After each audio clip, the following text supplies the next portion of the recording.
आज पौष पूर्णिमा के पावन स्नान के साथ ही विश्व के सबसे बड़े आध्यात्मिक समागम महाकुंभ की शुरुआत होगी। 144 साल बाद आने वाले महाकुंभ की शुरुआत जबरदस्त हुई है। पहले ही दिन करीब 1.5 करोड़ लोगों ने महाकुंभ में स्नान कर लिया। 1.5 करोड़। 45 दिन चलना है इसको। 45 करोड़ लोगों के आने की संभावना है। तो पहले ही दिन 1.5 करोड़ है, तो सोचिए बाकी 45 दिन में क्या होगा। और इन 45 करोड़ लोगों में देश के अलावा दुनिया भर से लोग आ रहे हैं।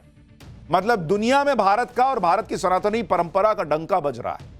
महाकुंभ में पहले ही दिन ऐसी ऐसी चीजें हुई हैं कि देखकर आपका भी मुंह खुला का खुला रह जाएगा। आज आपको ऐसा चैप्टर दिखाऊंगा महाकुंभ का कि आपको लगेगा कि बॉस ऐसा लग रहा है कि हम खुद महाकुंभ में, और कोई तो गया नहीं है, तो हम आपको पाठशाला के जरिए महाकुंभ में लेके चलेंगे और पूरा महाकुंभ लगातार पाठशाला में कवर करेंगे 45 दिन। श्रद्धालुओं ने इंतजामों को देखकर मोदी योगी के लिए आज क्या कहा। महाकुंभ पहुंचे विदेशी श्रद्धालुओं के होश कैसे उड़ गए। महाकुंभ में मोदी योगी की जोड़ी ने कैसे भव्य से बनाया, एक एक डिटेल आज आपको दिखाऊंगा। पीएम मोदी की टीम कैसे किसी भी आयोजन को भव्य बना देती है, यह तो दुनिया देख चुकी है। लेकिन इस बार महाकुंभ को भव्य और दिव्य बनाने की जिम्मेदारी मोदी की टीम के खास प्लेयर यानी योगी आदित्यनाथ के कंधों पर है। उनके लिए भी ऑस्ट्रेलिया जाकर जैसे सेंचुरी मारना होता है ना भाई, कि बड़ा चैलेंज है, वैसा काम है सीएम योगी के लिए। और इसलिए टीम योगी ने भी घोड़े खोल रखे हैं इंतजामों को पुख्ता बनाने के लिए। दूसरी बात यह है कि योगी खुद एक संत हैं, एक योगी हैं। तो एक योगी अगर कुर्सी पर है तो संपूर्ण सनातन समाज की उम्मीद बढ़ गई कि भाई अगर योगी जी के रहते बढ़िया नहीं होगा तो कैसे होगा, मोदी जी के रहते बढ़िया नहीं होगा तो कैसे होगा। संपूर्ण संत समाज यही उम्मीद लगाए बैठा है कि एक योगी के मुख्यमंत्री रहते हुए महाकुंभ और भव्य और दिव्य होने वाला है। और पहले ही दिन सीएम योगी संतों की इस उम्मीद पर खरे उतरे, क्योंकि महाकुंभ में पहले ही दिन 1.5 करोड़ श्रद्धालुओं ने बिना किसी दिक्कत, बिना किसी रुकावट के पवित्र स्नान कर लिया। सोशल मीडिया पर सीएम योगी ने भी लिखा कि मानवता के मंगल पर्व महाकुंभ 2025 में पौष पूर्णिमा के शुभ अवसर पर संगम स्नान का सौभाग्य प्राप्त करने वाले सभी संतगणों, कल्पवासियों, श्रद्धालुओं का हार्दिक अभिनंदन। प्रथम स्नान पर्व पर आज 1.5 करोड़ सनातन आस्थावानों ने अविरल निर्मल त्रिवेणी में स्नान का पुण्य लाभ अर्जित किया। प्रथम स्नान पर्व को सकुशल संपन्न कराने में सभी विभागों को हृदय से साधुवाद। पुण्य फले महाकुंभ चले, सनातन गर्भ महाकुंभ पर्व। तो ये उन्होंने आज सोशल मीडिया पे लिखा। आज महाकुंभ में पहला स्नान था। पौष पूर्णिमा के स्नान में 1.5 करोड़ से ज्यादा श्रद्धालुओं ने संगम में डुबकी लगाई। आप सोचिए कि जब आप और हम सुबह सुबह रजाई में दुबके हुए थे, सोच रहे थे कि बहुत ठंड है बॉस, कौन बाहर निकले, कौन ऑफिस जाए, तब करोड़ों श्रद्धालु महाकुंभ में संगम तट पर आस्था की डुबकी लगा रहे थे। सूरज की पहली किरण भी नहीं निकली थी, मतलब बस आने ही वाली थी, उसके पहले सनातनी पहुंच गए थे। और महाकुंभ में एक साथ लाखों श्रद्धालुओं ने संगम में डुबकी लगाई सुबह सुबह। आप देखिए ना बॉस, अंधेरा ही है, लाइट जल रही है, उसी में सब पहुंच गए डुबकी लगाने के लिए कि जैसे पहली किरण आएगी हम तभी डुबकी लगाएंगे। जैसे जैसे उजाला होता गया वैसे वैसे महाकुंभ में संगम तट पर श्रद्धालुओं की भीड़ बढ़ती गई। ये ड्रोन से ली गई तस्वीर आपको दिखा रहा हूं, जिसमें संगम तट पर एक साथ लाखों श्रद्धालु मौजूद थे, लेकिन कहीं कोई अफरा तफरी नहीं। आप देखिए ना बॉस, क्या भीड़ है, एकदम फिल्मी सीन लग रहा है। लाखों करोड़ों लोग वहां पहुंच रहे हैं, लेकिन कोई अफरा तफरी नहीं है, पूरी व्यवस्था है। जिस वक्त संगम पर लाखों लोग डुबकी लगा रहे थे, उसी वक्त लाखों लोग संगम तट की तरफ बढ़ भी रहे थे। एक वीडियो आप देखिए, महाकुंभ में पांटून पुल पर लोगों का तांता लगा हुआ है। हर कोई संगम की तरफ जा रहा है ताकि महाकुंभ के पहले दिन स्नान का पुण्य कमा सके। इसी पुल के बारे में ना लोग लिख रहे थे कि पुल नहीं बना, ये नहीं हुआ, वो नहीं हुआ। बन तो गया पुल बॉस, लाखों लोग आके चले भी गए इससे। यही सनातन की ताकत है बॉस, जो महाकुंभ में पहले ही दिन दिख गई। तस्वीरें बता रही हैं कि महाकुंभ सिर्फ एक धार्मिक आयोजन नहीं है, बल्कि वो चुंबक है जो करोड़ों सनातनियों को अपनी तरफ खींच रहा है। महाकुंभ सिर्फ दुनिया का सबसे बड़ा मेला नहीं है, वो धार्मिक कॉन्सर्ट है जिसके आगे बड़े बड़े रॉक कॉन्सर्ट पानी भरते हैं। प्रयागराज में महाकुंभ का ऐसा खुमार है कि जैसे हर सड़क, हर रास्ता संगम की तरफ जा रहा है। अलग अलग अखाड़ों के साधु सन्यासी भक्त भाव में नाच रहे हैं। सबसे पहले तो आप तस्वीरें देखिए, ये महाकुंभ में आने वाले श्रद्धालुओं पर पुष्प वर्षा हो रही है। अब कई लोगों को बहुत आग लग जाएगी, क्योंकि जो सावन के महीने में कांवड़ लेके कांवड़िए जाते हैं, उस पर जब पुष्प वर्षा होती है लोगों को तभी आग लग जाती है। अब ये हो रहा है तो लोगों को और आग लगेगी। हेलीकॉप्टर से श्रद्धालुओं पर फूल बरसाए। इस तरह महाकुंभ में आने वालों का स्वागत हो रहा है। महाकुंभ में श्रद्धालुओं ने ऐसे स्वागत की कल्पना भी नहीं की, लेकिन सीएम योगी ने उससे कहीं ज्यादा तगड़े इंतजाम किए।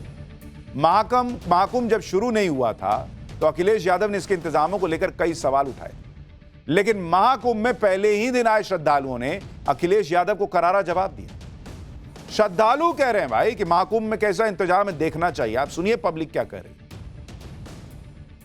बहुत खुश हुए हम यहाँ आके, अच्छे से हुआ, बहुत अच्छा अरेंजमेंट है, बहुत अच्छा अरेंजमेंट है इधर महाकुंभ का जो गवर्नमेंट ने किया है, बहुत अच्छा। ऐसा मौका पूरा जीवन में बढ़िया है, बहुत सुंदर व्यवस्था है। मैं भी कबो ना मिल रहा है, हाँ कोनो दिक्कत ना भइल है, कोनो आवे में दिक्कत ना भइल है, कोई दिक्कत नहीं ना एकदम ट्रेन से एकदम बढ़िया से आराम से बनी जा। ट्रेन की भी व्यवस्था है, हाँ एक संगम में भी व्यवस्था है, हाँ एक बिल्कुल। देखिए जो मेरा परिवार है तो छोटे छोटे बच्चों को लेकर, अरे बस बाबा योगी बाबा की कृपा है, योगी बाबा का सब महत्व है, योगी महाराज की जय और मोदी और हमारे मोदी जी। अच्छा कैसी व्यवस्था लग रही है, कैसी व्यवस्था लग रही है आपको? बहुत बढ़िया है, इतनी अच्छी है, इतनी सुविधाएं, इतने सब कुछ बहुत अच्छा है। आपको कैसी व्यवस्था लग रही है महाकुंभ? बहुत अच्छी लग रही है कि सरकार तो जिंदाबाद। अभी आप लोगों ने महाकुंभ में नहाया है इससे पहले? अभी नहाए जा रहे हैं, नहाने जा रहे हैं। आप लोग कहाँ से आ रहे हैं? हम लोग छत्तीसगढ़ बिलासपुर से। छत्तीसगढ़ से। आप कहाँ से आ रहे हैं? प्रोयावा से। योगी जी की व्यवस्था बहुत होती है, नंबर एक। हम लोग बंगाल से आए, लेकिन बंगाल का जो परिस्थिति है अभी का, योगीराज को हम लोग भगवान समझते हैं, समझे ना? हाँ, भगवान समझते। इतना बड़ा परिसर में का बंगाल में हो रहा है, गंगा जल मिला है, उससे काफी 10 गुना बढ़ा है, लेकिन इतना सुंदर व्यवस्था है ना। जय योगीराज की जय। व्यवस्थित ढंग से जो है ये व्यवस्था बनाई है। लाखों करोड़ जो है श्रद्धालु जो आएंगे और गंगा स्नान के लिए जो है। व्यवस्थाएं तो इधर बहुत अच्छी है, हर एक चीज की है, रहने के लिए किया हुआ है, खाने के लिए, घूमने के लिए, सब कुछ अच्छे अच्छे बनाए हुए हैं, रास्ते भी अच्छा व्यवस्था किया गया है सरकार की ओर से, प्रशासन की ओर से। आपको कोई दिक्कत नहीं होगा, कोई समस्या नहीं होगा। आप आइए, नहाइए। हर हर गंगे, हर हर महादेव। बहुत ही अच्छा लग रहा है और यहाँ की पुलिस प्रशासन व्यवस्था भी बहुत सारी, बहुत अच्छा लग रहा है। यानी आप खुद देखिए, भक्त गदगद है, ऊपर से फूल बरस रहे, जमीन पर टाइट व्यवस्था है, और चाहिए क्या पब्लिक? और पब्लिक खुद कह रही है कि बढ़िया इंतजाम है। अखिलेश यादव को पता नहीं क्या दिक्कत है, लिखे जा रहे हैं कि ये गड़बड़ वो गड़बड़। पब्लिक को गड़बड़ नहीं लग रहा। और इन सब का श्रेय अगर किसी को सबसे ज्यादा जाता है तो वो पीएम मोदी और उत्तर प्रदेश के मुख्यमंत्री योगी आदित्यनाथ की जोड़ी को जाता है। पीएम मोदी ने खुद एक एक चीज का ब्यौरा लिया, सीएम योगी ने खुद खड़े होकर एक एक काम कराया। दुनिया के सबसे बड़े मेले महाकुंभ को दुनिया का सबसे भव्य, दिव्य और व्यवस्थित आयोजन बनाने में दिन रात एक कर दिया। महाकुंभ को सफल बनाने की कमान खुद सीएम योगी आदित्यनाथ ने अपने हाथों में ली। लगातार प्रयागराज पहुंचकर तमाम तैयारियों का जायजा लिया और अब सनातन के सबसे बड़े आयोजन का आगाज हो गया। आपको महाकुंभ का एक नंबर गेम भी दिखाता हूं जिसमें हर नंबर एक वर्ल्ड रिकॉर्ड है। भाई अगले 45 दिन के दौरान 45 करोड़ से ज्यादा देशी विदेशी श्रद्धालु संगम में आस्था की डुबकी लगाएंगे। यह संख्या 193 देशों की आबादी से ज्यादा है बॉस। मतलब बड़े बड़े देशों में इतनी आबादी नहीं है जितने वहां पर जाएंगे और डुबकी लगाएंगे लोग। इस बार महाकुंभ के आयोजन पर करीब 6,382 करोड़ रुपए खर्च हो रहे हैं।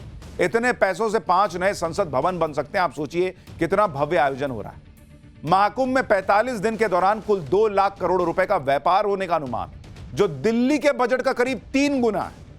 महाकुंभ का आयोजन कुल 4,000 हेक्टेयर जमीन पर किया जा रहा है। महाकुंभ में जो टेंट सिटी बसाई गई है उसमें कुल 1.5 लाख टेंट लगे हुए हैं। महाकुंभ में करीब 10,000 संगठन आए हैं जो रोजाना लाखों लोगों को मुफ्त भोजन और अन्य सेवाएं दे रहे हैं। महाकुंभ परिसर में 1.5 लाख शौचालयों का निर्माण किया गया। 5 लाख तो गाड़ियों की पार्किंग के लिए 102 पार्किंग एरिया बनाए गए हैं भाई।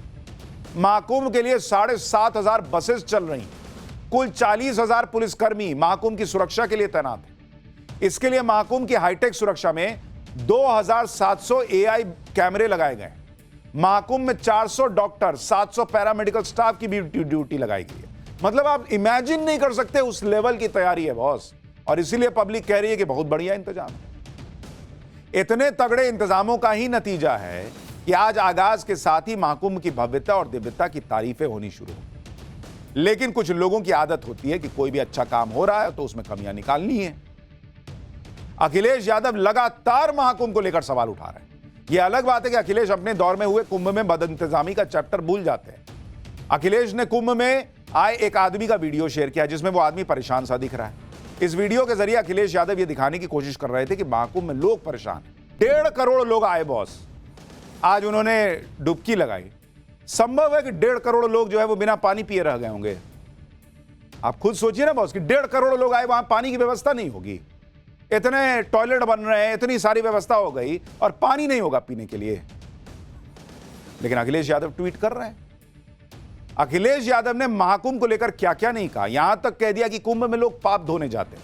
इसी महाकुंभ में अखिलेश यादव के पिताजी मुलायम सिंह यादव की प्रतिमा को भी स्थापित किया गया है, जिसे लेकर सवाल उठ रहे हैं। क्योंकि आमतौर पर किसी भी शिविर में इष्ट देव की स्थापना होती है, अपने आराध्य की स्थापना की जाती है, लेकिन समाजवादी पार्टी तो अलग लेवल पर चली गई। महाकुंभ में मुलायम सिंह यादव की मूर्ति स्थापित कर दी। पब्लिक कह रही है कि भाई मुलायम सिंह यादव, समाजवादी पार्टी तो वो पार्टी है जिन्होंने राम भक्तों पे गोलियां चलवा दी थी, इनका वहां क्या काम है कुंभ में, इनकी मूर्ति क्यों लगी है, पब्लिक पूछ रही है। एक बार रिपोर्ट देखिए, फिर आगे की बात बताता हूं। आज अखिलेश यादव के पिता यानी मुलायम सिंह यादव की जो प्रतिमा है वो इस महाकुंभ क्षेत्र में यहाँ पर लगाई गई है। और आप तस्वीरें सामने देखिए कि यहाँ पर बाकायदे एक कुटिया बनाई गई है और इस कुटिया के अंदर मुलायम सिंह यादव की जो प्रतिमा है वो स्थापित की गई है। और इस प्रतिमा को स्थापित करने के लिए खुद माता प्रसाद पांडे जो नेता प्रतिपक्ष हैं वो यहाँ पर पहुंचे थे और पूरे विधि विधान के साथ यहाँ पर नेताजी यानी धरती पुत्र जिनको कहा जाता है मुलायम सिंह यादव की जो प्रतिमा है वो स्थापित की गई। आमतौर पे किसी भी शिविर के अंदर जो इष्टदेव होते हैं उनकी स्थापना की जाती है, धर्म ध्वजा फहराई जाती है, लेकिन यहाँ पर समाजवादी पार्टी की ओर से बाकायदे मुलायम सिंह यादव की प्रतिमा स्थापित की गई। महाकुंभ शुरू होने से पहले संगम के जल को लेकर भी बहुत माहौल बनाया गया था कि यह जल स्वच्छ नहीं है, आचमन के लायक नहीं है। लेकिन सीएम योगी ने डंके की चोट पर कहा था कि उन्होंने खुद संगम तट पर जाकर जल देखा, स्नान किया, आचमन किया और इस आचमन से वो तो बीमार पड़े नहीं। योगी आदित्यनाथ ने संगम के जल को लेकर दुष्प्रचार करने वालों की भी क्लास लगाई। महाकुंभ में मौजूद हमारे संवाददाता ने जब श्रद्धालुओं से इस पर सवाल किया कि भाई क्या आप लोगों को पानी गंदा लग रहा है, आचमन के लायक है नहीं क्या, तो पब्लिक खुद सीएम योगी के दावे का रियलिटी चेक कर रही है और कह रही है कि संगम का पानी तो एकदम झकाझक साफ है। श्रद्धालुओं ने बिना डर और हिचक के इसका आचमन किया है। सुनिए, पब्लिक खुद बता रही है। ये यहाँ पर जो संगम का जल है क्या नहाने योग्य आप लोगों को लग रहा है? साफ सफाई बहुत सुंदर है। आज से कई पहले हम जो देखे हैं और अभी जो देख रहे हैं बहुत ही सुंदर व्यवस्था। आचमन कर रहे हैं, आचमन किया जा रहा है, आचमन करने लायक बहुत अच्छा है यहाँ पे। बहुत अच्छा। मुझे एक बात और बताओ, यहाँ रुका है भाई, कोई रुका है यहाँ महाकुंभ क्षेत्र में? यहीं रुके हैं। हाँ, यहीं रुके हैं, सब रुके हैं। बहुत ही सुंदर व्यवस्था है यहाँ पर। अब बताइए, पब्लिक कह रही है सब बढ़िया है, अब विपक्ष के लोग कह रहे हैं कि सब गड़बड़ है। सीएम योगी ने महाकुंभ के लिए ऐसे फूल प्रूफ इंतजाम किए हैं कि किसी को कोई परेशानी नहीं हो। कुंभ को लेकर सीएम योगी पुरानी धारणाओं को भी तोड़ रहे हैं। हिंदी फिल्मों में तो कुंभ की ऐसी छवि बनाई गई जैसे कुंभ में सब लोग बिछड़ने ही आते हैं। इसी डर से कई लोग कुंभ में आने से भी कतराते हैं। लेकिन महाकुंभ में बिल्कुल पुख्ता इंतजाम किए गए। पहले दिन 1.5 करोड़ लोगों की भीड़ आई। 1.5 करोड़ में मात्र भीड़ में से 250 लोग अपने परिवार से बिछड़ गए। लेकिन महाकुंभ मेला प्रशासन ने ऐसे तगड़े इंतजाम किए हुए हैं कि ज्यादातर लोग अपने परिवार से फिर से मिल गए। इसलिए महाकुंभ में भूला भटका कैंप बनाया गया था। इसके अलावा मेले में वॉच टावर्स लगे हुए हैं जिससे क्राउड मैनेजमेंट में मदद मिल रही। महाकुंभ में जो आ रहा है वो मोदी योगी की भर भर के तारीफ कर रहा है। महाकुंभ के इंतजाम देख के भक्त झूम रहे हैं क्योंकि मेले में ना तो रहने की व्यवस्था की कोई दिक्कत है, ना खाने पीने की। यहाँ आने वाले भक्त सारी परेशानी भूलकर भक्ति में रम गए। एक बार देखिए कैसे महाकुंभ में आने वाले भक्तों का उत्साह 7वें आसमान पर। धारे गंगा के बहावेल हमार जोगिया रे, हमार जोगिया डम डम डमारू बजावेल हमार जोगिया रे, हमार जोगिया। हरि की कथा सुनाने वाले, हरि की कथा सुनाने वाले, सच्ची राय बताने वाले, तुमको लाखों प्रणाम। योगी ने कियो कमालू गजब कई डारो, योगी ने कियो महाकुंभ के पहले दिन तो पौष पूर्णिमा का पावन स्नान हो गया, लेकिन अब आगे क्या होने वाला है, महाकुंभ से जुड़ी वो जरूरी तारीखें जो आपको याद रखनी चाहिए, वो भी आपको बताता हूं। महाकुंभ का पहला शाही स्नान, जिसे अब अमृत स्नान कहते हैं, वो होगा मकर संक्रांति के दिन सुबह 6:15 बजे से यह स्नान शुरू होगा। सबसे पहले अखाड़ों के साधु संत अमृत स्नान करेंगे। अखाड़ों के अमृत स्नान के लिए 40 मिनट का समय तय किया गया। सबसे पहले शैव संप्रदाय से जुड़े अखाड़ों के साधु स्नान करेंगे। इसके बाद बैरागी और फिर उदासीन अखाड़े के संतों का नंबर आएगा। दूसरा अमृत स्नान मौनी अमावस्या पर 29 जनवरी 2025 को होना है। फिर बसंत पंचमी पर 3 फरवरी को अमृत स्नान होगा। माघ पूर्णिमा पर 12 फरवरी को अमृत स्नान होगा। आखिरी अमृत स्नान महाशिवरात्रि पर 26 फरवरी को होगा।